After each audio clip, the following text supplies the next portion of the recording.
Урматтуу төраға, урматтуу депутаттар, мен Кыргызстандагы акыркы убактардагы кылмыштуулук боюнча кеп коскогум келет да.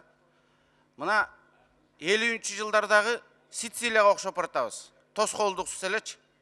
Биздин күч органдарынын бүгүн түштөн кийин чакырып премьер-министр келет экен. 12-чи маселе 18-жылдагы бюджеттин отчету. Ошондо премьер-министр күч органдары баары келет, жарым саат ушу кылмыштуулук боюнча бир жарым саат айтып койбойбу? Талкан жутуп алгансы премьер-министр унчукпайт. Мына Мадина базарындагы бизнесменди алып барып өлтүрүштү. Аэропорттон да бир бизнесмен алектенген адамдын сөөгү табылды багажникте. Кечөө жакында стратегиялык мамлекеттик ишкананын жетекчисин сабап кетишти. Кыргыз көмүрдүн. Бул мамлекетке болгон кылмыштуулуктун вызову да. Анан эми ошондой болуп атса баарыбыз көрмөксөн болуп отуруп алалы. Кечөө Турцияда Кыргызстандын казынасына 5 миллиард сом салык төлөбөй издөөдө жүргөн Сайматинин өлтүрүштү. Аны өлтүргөн адамдар Кыргызстандын паспорту менен чыгып атат. Сайматинин тээп жүргөн машинеси дипломатиялык номеру менен чыгып атат. Эми ошону да көрмөксөн болуп унчукпай отура беришибиз керекпи? Премьер-министр да унчукпайт. Бул чипы да, Дастан Арыспеков. Бул чипы биздин издөөдө жүргөн адам дипломатиялык элчинин машинеси менен жүрсө.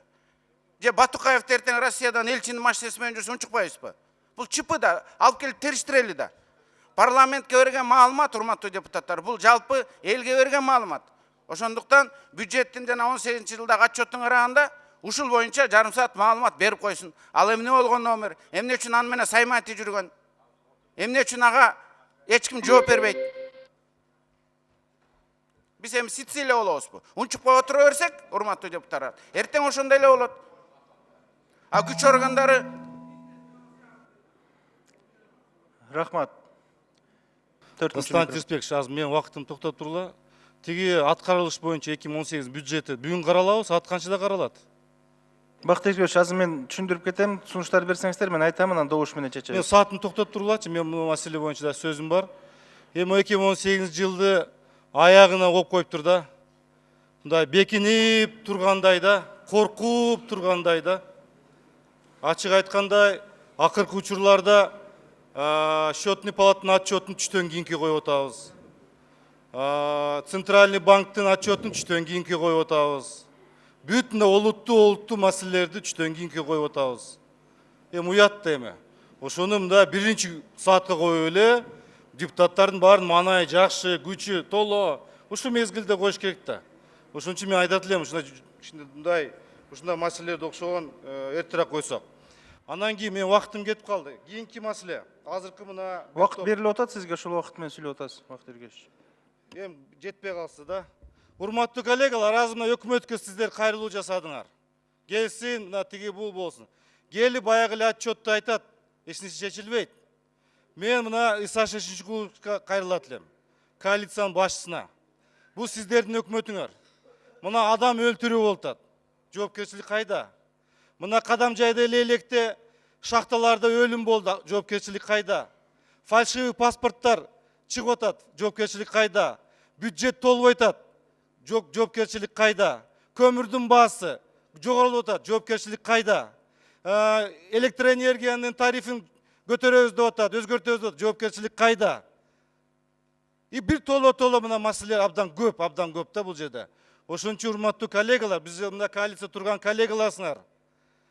Бул өкмөттү өзүңөр коалицияда жиналып, карап, же отставкага кетиресиңер, же коалициянын башкан курайлык. Же ушунда тура беребиз, тизмектеп, бир жылда тизмелер да жогоро берет. Чоң рахмат, урматтуу депутаттар, Алмамбет Назаркановичтин сунушун колдойбуз. Бул жанагы Кыргызстандагы чоң журналисттиктөөдөгү негизги каармандардын биринин өлтүрүшү, ошол эле убакта жанагы паспортторду Кыргыз жаран. Азыр Кыргызстандын паспортун дүйнөнүн бардык булуң бурчунда, дүйнөнүн чар тарабында кылмышкерлер колдонуп атат. Ошол маселени да карашыбыз керек. Экинчиден, криминал боюнча мына кылмыш дүйнөсү баш көтөрдү, Кыргызстандан акчалар чыгып кетип атат деп мен өткөндө дагы айттым. Маселе биз карай турган маселе. Соттор дагы кошушубуз керек. Урматтуу Алмамбет Назарканович, сиздин сунушуңузга. Ошол милиция, МВД кармап келген кылмыш чөйрөсүнүн өкүлдөрүн, жанагындай шылуундардын бардыгын райондук соттон кесилген менен шаардык соттон актап атат. Мен бүгүн парламенттеги 6 фракциянын лидерине кайрылат элем. Силер сотторду тандоо кеңеши тартип комиссиясына фракциядан өздөрүңөрдүн өкүлдөрүңөрдү көрсөткөнсүңөр. Бирок азыркы күндө сот реформасына түздөн-түз мына парламентте биз ошолор аркылуу басым жасасак болот эле. Биз сот реформасы жылбай атат деп сотторду сындаган менен буга биздин дагы түздөн-түз ар бир фракциянын тиешеси бар. Ошол фракциядан көргөн адамдарды чакыртып алгыла, же ошол жака башка азыркы соттордун реформасын талап кыла турган күчтүү кадрларды жөнөтүш керек. Рахмат.